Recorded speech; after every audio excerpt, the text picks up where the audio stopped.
Okay तो hello friends, again in Phoebe engineers. तो आज डेली डोज का डे 21 है। तो जैसे कि आपको सीरीज में चला रहा हूँ, ये डेली डोज का बहुत इंपॉर्टेंट क्वेश्चंस हैं और एज द बेसिक लेवल के भी काफ़ी क्वेश्चंस मैं आपको यहाँ पे करा रहा हूँ। ठीक है, तो ये कुछ चीज़ें हैं। मैं जो डे बाई डे सिर्फ 12 क्वेश्चन आपको करा रहा हूँ, जिसमें एक रीजनिंग का क्वेश्चन है, एक हम जीके क्वेश्चन कवर करते हैं और एक हमारा बाकी 10 जो क्वेश्चन होता है टेक्निकल होता है। ठीक है, तो मैं इसको कोशिश करता हूँ कि आपको ऐसे एक्सप्लेन करूँ ताकि ये सब चीज़ आपको नॉर्मल लगे। ठीक है, और एज अ मैकेनिकल इंजीनियर आपको ये छोटी मोटी चीज़ें जानने रहना चाहिए था। ठीक है, सो चलिए जल्दी से हम स्टार्ट करते हैं। तो ये पहला क्वेश्चन देखो, वेल्डिंग से मैं टॉपिक से उठाया हूँ ये सारे questions. Okay, now in helium arc welding the electrode is made up of copper, mild steel, carbon, tungsten. अच्छा, वेल्डिंग से ही सारे टॉपिक से मैं क्वेश्चन उठाया हूँ। तो अगर आपको जानना है वेल्डिंग के कुछ टॉपिक्स को थोड़ा बहुत आप पढ़ोगे तो आपको पता चलेगा कि हीलियम गैस हम यूज करते हैं किसमें, TIG welding as a shield, एक सिल्ड के रूप में हम यूज करते हैं टीआईजी वेल्डिंग में। ओके, तो हीलियम आर्क वेल्डिंग को हम टीआईजी वेल्डिंग भी कहते हैं।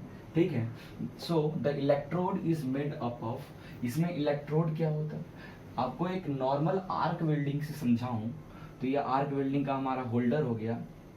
ठीक है, ये आर्क वेल्डिंग का अगर हमारा होल्डर हो गया तो इसमें आप देखोगे एक इलेक्ट्रोड ऐसे लगता है जिससे हम किसी भी अपने मेटल्स पे वेल्डिंग करते हैं, इसको कहते हैं इलेक्ट्रोड। ठीक है, इसी को कहते हैं इलेक्ट्रोड आर्क वेल्डिंग में। ऐसे ही हमारा टीआईजी वेल्डिंग में भी होता है। टीआईजी वेल्डिंग का मैं आपको एक सेटअप रेडी करके बता रहा हूँ ताकि आपको याद रहे जब भी मैं टीआईजी वेल्डिंग के कुछ क्वेश्चंस कर रहा हूँ। जनरली एक सिलेंडर होता है, ठीक है, ऐसा सिलेंडर होता है। आपका एक मशीन होता है, ठीक है, एक मशीन होता है, ये दोनों ऐसे मिलते हैं और यहाँ पे ये आपका एक गन टाइप का ऐसा रहेगा। ठीक है, इस तरीके का। तो ये होता है, ये गैस जाता है यहाँ से, इलेक्ट्रिक से जा रहा है, इसमें हम एक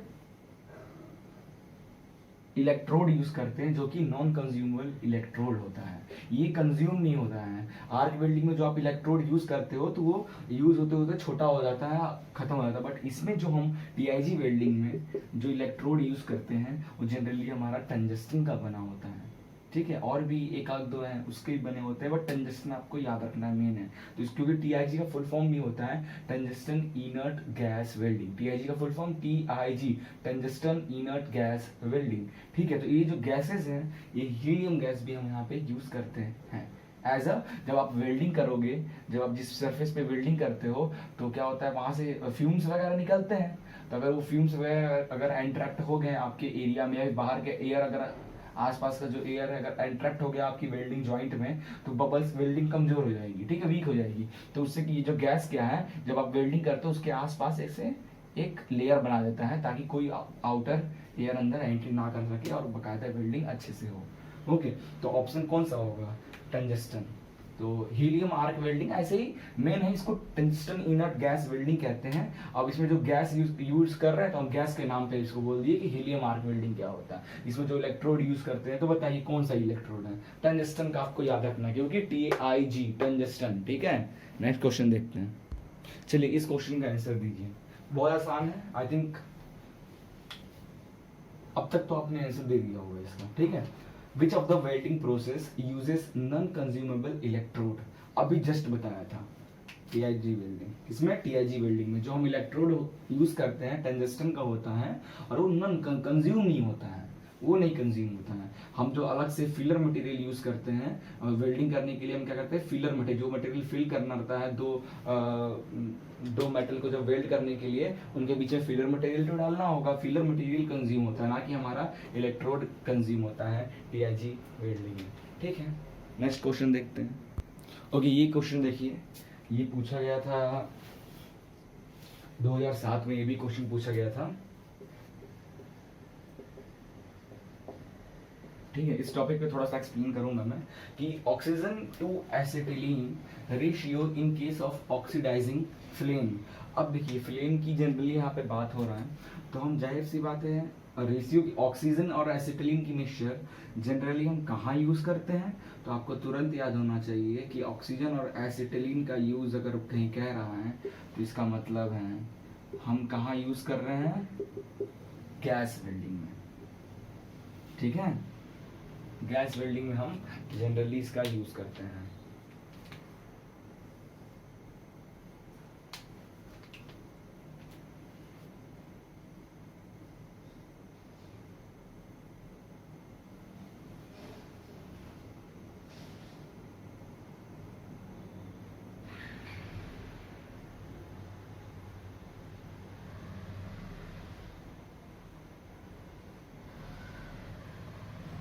ठीक है, ये है हमारा जनरली गैस वेल्डिंग का।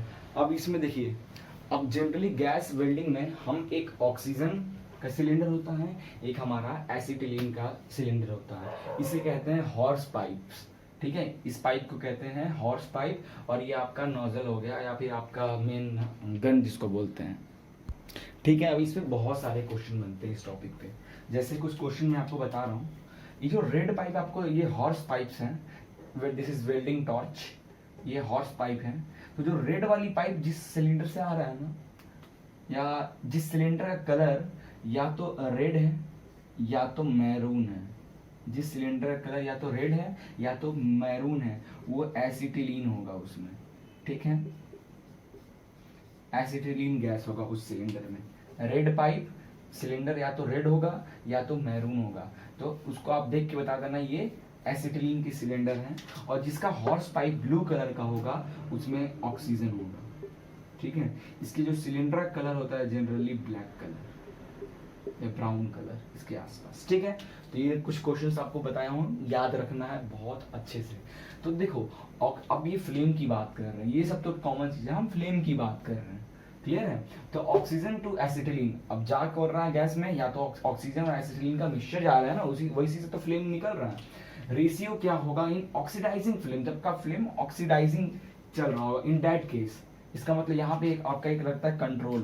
ठीक है, यहाँ पे एक कंट्रोल रहता है ऐसा, एक कंट्रोल करता है कि ऑक्सीजन कितना आएगा, एक कंट्रोल करता है ऐसा होगा नोजल टाइप का, और एक होगा आपका एसिटिलीन कितना जाएगा। ठीक है, तो ऑक्सीडाइजिंग फ्लेम चाहिए आपको, इसका मतलब ऑक्सीजन की मात्रा ज़्यादा चाहिए, ऑक्सीजन की मात्रा एज कम्पेयर टू एसिटिलीन आपको ज़्यादा चाहिए। तो कौन सा ऑप्शन लग रहा है, तो इसमें देखिए 3 टाइप का जनरली फ्लेम होता है। ये जो रेशियो आपको पहला रेशियो दिख रहा है जो 1:1 मतलब same amount of oxygen same amount of acetylene हम ले रहे हैं, तो इसको हम लोग कहते हैं न्यूट्रल फ्लेम। न्यूट्रल फ्लेम, जो फ्लेम आ रहा होगा आपको वो कैसा होगा, न्यूट्रल फ्लेम होगा। ठीक है, और इसमें सिंगल लेयर का फ्लेम होता है, मतलब एक ही लेयर ऐसा आता रहता है। ठीक है, सिंगल लेयर फ्लेम। एंड ना अब देखो यहाँ पे एक ज्यादा है 1 वाला पार्ट। अच्छा, एक ऑप्शन मैं ऐसा रख देता हूँ, एक ऑप्शन मैं इसको रखूंगा ऐसा कि 1:, ओके ऐसे रखता हूँ 0.5:0.9। ठीक है, तो अब जो दूसरा ऑप्शन आपको दिखा रहा हूँ जिसमें ऑक्सीजन की मात्रा कम है और एसिटिलीन का मात्रा ज़्यादा है। ठीक है, तो इस टाइप के फ्लेम को हम कहते हैं कार्बोराइजिंग फ्लेम। कार्बोराइजिंग फ्लेम, इसमें जो रेशियो होता है दोनों में 0.85 to 0.98 तक ज़्यादा होता है एसिटिलीन में। तो देखो ये बात, अब ये 2:1 जो दिख रहा है इसे ही कहते हैं हम ऑक्सीडाइजिंग फ्लेम, इसमें ऑक्सीजन की मात्रा ज़्यादा है। ठीक है, इसको कहते हैं ऑक्सीडाइजिंग फ्लेम। तो ऑप्शन 4 आपका सही होगा। कुछ कुछ बुक में जनरली जो इसके वेरिएबल्स होते हैं, वो जो वेरिएबल होते हैं वो होते हैं 1.5 to 1 या फिर 2 ले लीजिए आप, 1.953 तक ही रखना है। ठीक है, अगर इनके बीच में कोई ऑप्शन दिखा तो आप टिक कर सकते हो, बट यहाँ पे मुझे ये ऑप्शन सबसे बेस्ट लग रहा है, तो ये ऑप्शन आपको सही। ओके, ये क्वेश्चन देखिए, क्वेश्चन नंबर 4 RRB JEE 2016 में पूछा गया था ये question. The material is used for coating the electrode is flux, slag, binder और प्रोटेक्टिव लेयर। देखो अगर किसी इलेक्ट्रोड की कोटिंग की बात हम कर रहे हैं, मेरा कोई इलेक्ट्रोड है, क्या होता है इलेक्ट्रोड भाई, आर्क वेल्डिंग में जो वेल्डिंग करता है, ठीक है, इसको ऐसे बनाते हैं, आपका दो पार्ट हो गया, इनको ज्वाइंट करना है, इनको ज्वाइंट करना है।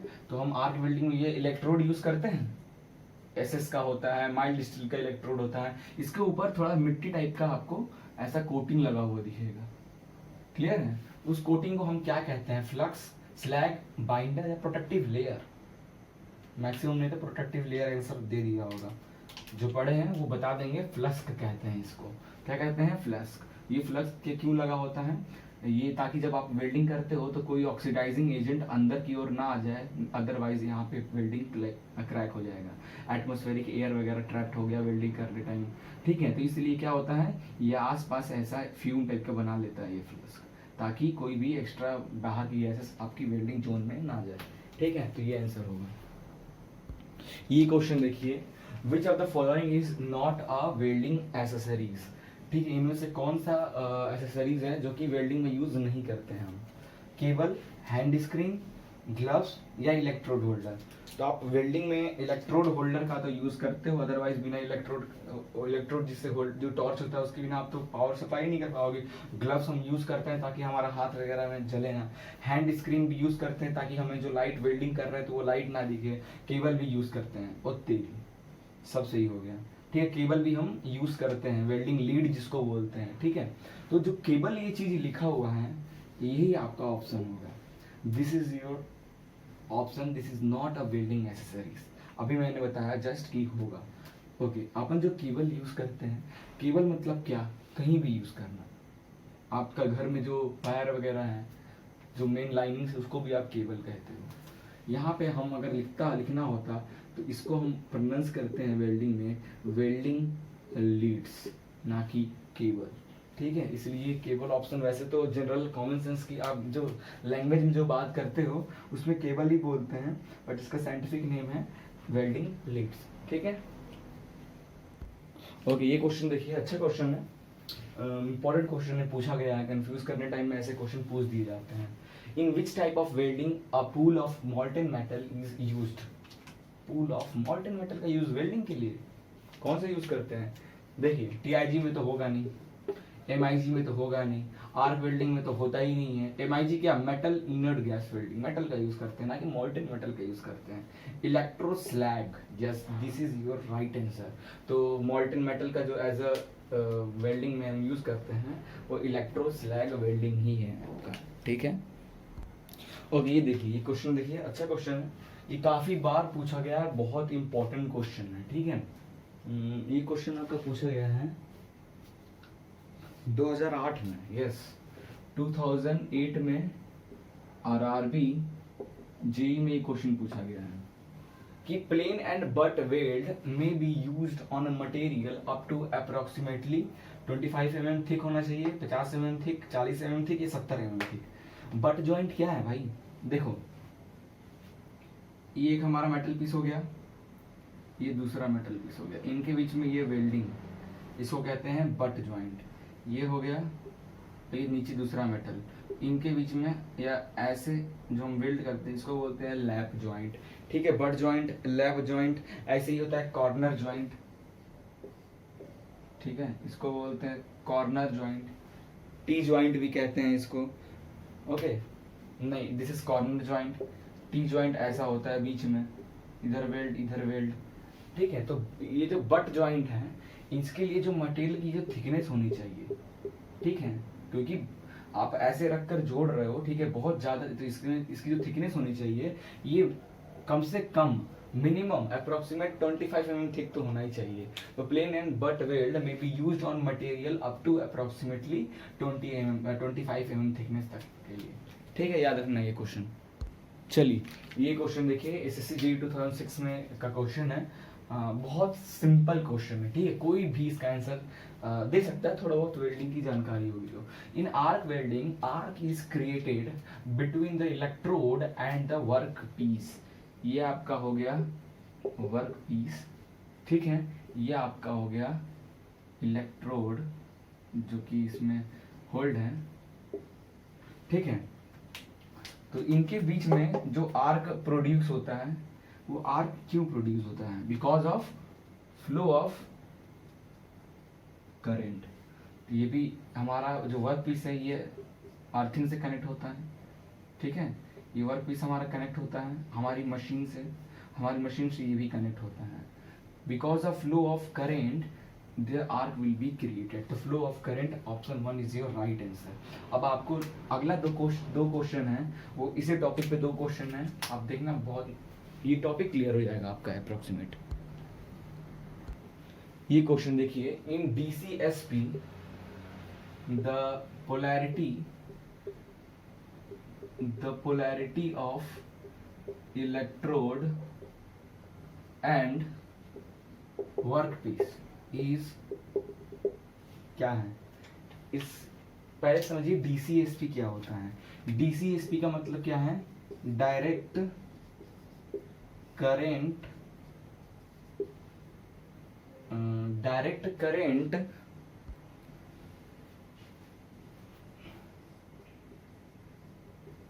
Straight polarity. Direct current straight polarity क्या होता है इसमें? तो इस डायग्राम को मैं थोड़ा और अच्छे से बनाता हूँ। ये आपका मशीन हो गया, वेल्डिंग मशीन। इस वेल्डिंग मशीन का ये प्लस है, ये माइनस है, ठीक है। तो होता क्या है, for direct current straight polarity में ये जो निगेटिव वाला पार्ट है ये आपका इलेक्ट्रोड से कनेक्ट होता है, और ये पॉजिटिव पार्ट जो है ये आपका कनेक्ट होता है वर्क से। तो इससे क्या होता है, हमें पता है इलेक्ट्रॉन हमेशा निगेटिव से पॉजिटिव की ओर मूव करता है, ये तो पता है ना इलेक्ट्रॉन का हमेशा। तो ये जो निगेटिव वाला इलेक्ट्रोड पार्ट है इससे करंट, देखो जो डायरेक्शन दिखाया है वर्क पीस की ओर जा रहा है, क्लियर है। तो याद रखना है इलेक्ट्रोड नेगेटिव होगा in direct current straight polarity में, और वर्क पीस पॉजिटिव होगा, तब ये करंट इलेक्ट्रोड से वर्क पीस पे फ्लो करेगी। ये क्वेश्चन काफी बार पूछा गया है, ठीक है। तो ऐसे आपको जवाब देना है। अच्छा, इसमें कुछ एडवांटेजेस डिसएडवांटेजेस बता रहे हैं। इससे क्या होता है कि आपका जो इलेक्ट्रोड है वो जल्दी कंज्यूम नहीं होता है, क्योंकि यहाँ से इलेक्ट्रॉन इसमें पास हो रहा है ना, तो जहाँ पे टकराएगा ना ये पॉइंट बहुत ज़्यादा हीट होने लगता है। ये पॉइंट काफ़ी ज़्यादा हीट होता है, और कैसा भी आप मेटल ले लो, मतलब कितना भी थिकनेस वाला मेटल ले लो, आप इजीली कम से कम टाइम में बहुत अच्छी तरीके से वेल्ड कर सकते हैं इस प्रोसेस से, ठीक है। तो ये एक एडवांटेज है, किसी भी तरीके का आप मेटल को आप कर सकते हैं, एक्सेप्ट कुछ मेटल्स हैं जिनको आप इस केस में आप वेल्डिंग नहीं कर सकते हो। एग्जांपल देखा जाए तो इसका एग्जांपल है एल्युमिनियम, मैग्नीशियम, कॉपर। एल्युमिनियम हो गया, मैग्नीशियम हो गया, कॉपर हो गया, ठीक है। इनमें ये प्रोसेस एप्लीकेबल नहीं होता है, क्लियर है। अब इसी में मैं आपको 10th क्वेश्चन आपको दे रहा हूँ। In direct current straight polarity था आपका। नेक्स्ट इसी में मैं बता देता हूं आपको। अब बताइए DCRP क्या है? DCRP क्या है? क्लियर है? तो इसको बोलते हैं डायरेक्ट करंट रिवर्स पोलैरिटी। क्या बोलेंगे? Reverse polarity. इसमें क्या होता है, इसको आप मिटा देते हैं, ये वाले ब्लैक वाले लाइन को, अपोजिट, ठीक है। इसमें क्या होगा, पॉजिटिव पार्ट आपका कनेक्ट होता है किससे? आपके इलेक्ट्रोड से। नेगेटिव पार्ट आपके वर्क पीस से कनेक्ट होता है। तो इसमें वर्क पीस से करंट इलेक्ट्रोड की ओर फ्लो होता है, ठीक है। तो इससे क्या होता है, इलेक्ट्रोड ज्यादा हीट होगा, हीटिंग तो बढ़ेगी, हीटिंग इफेक्ट तो बढ़ेगी ना, तो ये जल्दी कंज्यूम होने लगता है। इसलिए अगर आपको ऐसे यूज करना है तो जो मैंने एल्युमिनियम, मैग्नीशियम, कॉपर वाला जो कुछ मेटल्स हैं जो काफ़ी इजी तरीके से इस प्रोसेस से हो जाते हैं, क्योंकि ज़्यादा टेम्परेचर उनकी मेल्टिंग पॉइंट कम होती हैं, तो उसमें ये चीज़ हम यूज़ करते हैं। जिस वर्क पीस की जो भी मेटल हम यूज़ कर रहे हैं उसका मेल्टिंग पॉइंट कम है, अगर हल्का हीट दे तो एकदम पिघल जाए, ऐसा ना हो, तो इसलिए उस टाइप के मेटल में हम इसका यूज़ करते हैं, क्लियर है। तो आपका इलेक्ट्रोड ज़्यादा कंज्यूम ना हो, इसके लिए हम अपने करंट को कंट्रोल करते हैं कि ज़्यादा तेजी से फ्लो ना हो, अदरवाइज हमारा उतनी तेजी से इलेक्ट्रोड खत्म होने लगेगा। तो ये दो टॉपिक थे, आपको ये चीज़ माइंड में रखना है, ठीक है। ओके फ्रेंड, तो ये क्वेश्चन देखिए, जीके का आज का करंट क्वेश्चंस हैं। The world largest transport spaceship launch by recently, ठीक है, 2019 में रिसेंटली अभी किसी देश ने सबसे बड़ा परिवहन अंतरिक्ष जहाज को लॉन्च किया है। उसका नाम कौन से देश ने किया है? यूएसए, जापान, रशिया या फ्रांस?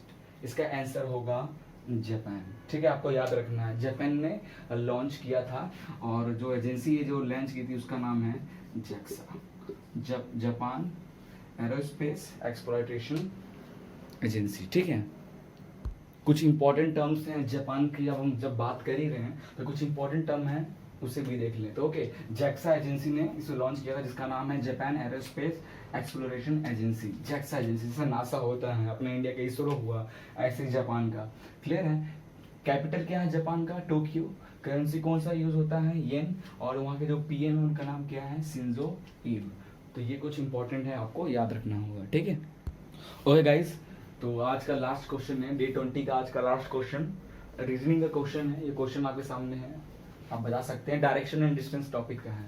तो ये टाइप 2 का क्वेश्चन मैं आपको करा रहा हूँ। टाइप 1 में आपको क्वेश्चन में दिखा चुका हूँ किस तरह का क्वेश्चन होता है। टाइप 2 में हम क्वेश्चन कराने जा रहे हैं।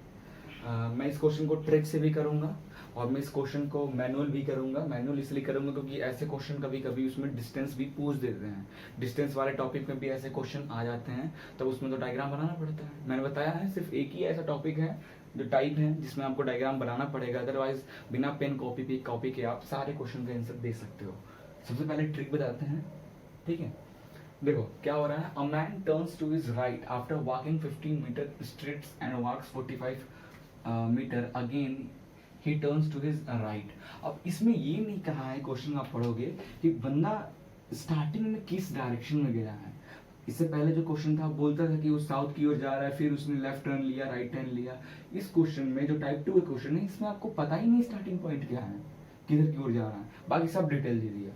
ठीक है ना, हम ऐसे लिख देते हैं, हमको स्टार्टिंग पॉइंट नहीं पता है। फिर उसने राइट टर्न लिया and walking 50 metres and finally he turns left turn लिया एंड वॉक्स 10 मीटर।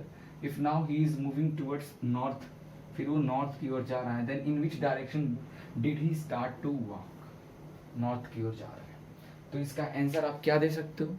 अच्छा, इसमें एक चीज और छूट गया है, क्योंकि a man turns to his right, सबसे पहले वो राइट की ओर जा रहा है, फिर राइट टर्न ले रहा है, फिर लेफ्ट टर्न ले रहा है एंड अगेन ठीक है नॉर्थ की ओर जा रहा है। फिर देख, सबसे पहले राइट टर्न लिया, फिर राइट टर्न लिया, फिर लेफ्ट टर्न लिया एंड अगेन वो नॉर्थ की डायरेक्शन में जा रहा है। स्टार्टिंग पॉइंट हमको नहीं पता है।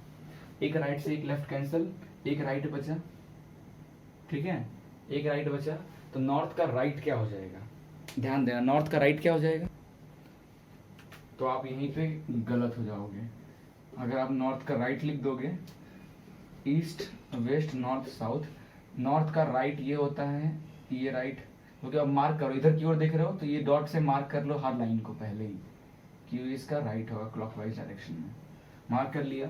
अब यहाँ पे राइट दिखा है, तो टाइप 1 की क्वेश्चन की तरह आप अगर लगाओगे इसको तो आप डायरेक्ट बोल दोगे नॉर्थ का राइट डायरेक्शन होगा, नॉर्थ का राइट डायरेक्शन ईस्ट। गलत हो जाओगे भाई, हम उल्टा चल रहे हैं ना, नीचे से ऊपर जा रहे हैं, ये डायरेक्शन नहीं पता है ना हमको।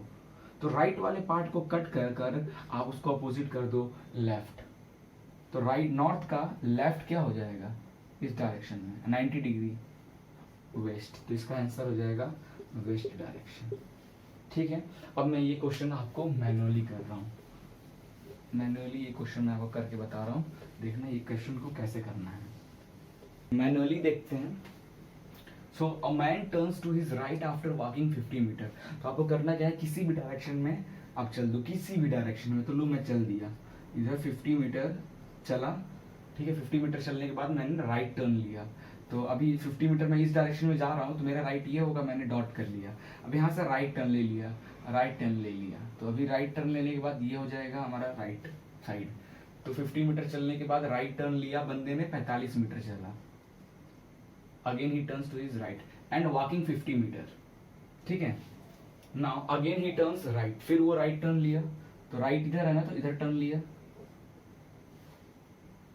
फिर कितना चला 50 मीटर, तो ये 50 मीटर लिख दो आप। And finally he turns to his left and walks 10 metre. Left right इधर है तो लेफ्ट इधर ही होगा, left 10 metre. If now he is moving towards north, अगर अब ये जो डायरेक्शन दिखा रहा है, कह रहा है ये अब ये क्या हो रहा है, नॉर्थ की ओर मूव कर रहा है, ठीक है। तो बताइए उसने ये डायरेक्शन किस डायरेक्शन में स्टार्ट किया था। तो आप ध्यान से देखोगे ये क्या कह रहा है कि ये डायरेक्शन नॉर्थ है और ये हमने ये डायरेक्शन लिया था ना, तो ये डायरेक्शन बताइए क्या होगा, ये डायरेक्शन क्या होगा। तो अगर आप देखोगे east west north, sorry east west north south, ठीक है। तो अगर डायरेक्शन ये, अगर ये वाला डायरेक्शन नॉर्थ है तो ये डायरेक्शन क्या होगा, तो इस नॉर्थ वाले को अगर आप ऐसे रखोगे तो ये नॉर्थ हो जाएगा और ऊपर क्या हो जाएगा, वेस्ट डायरेक्शन।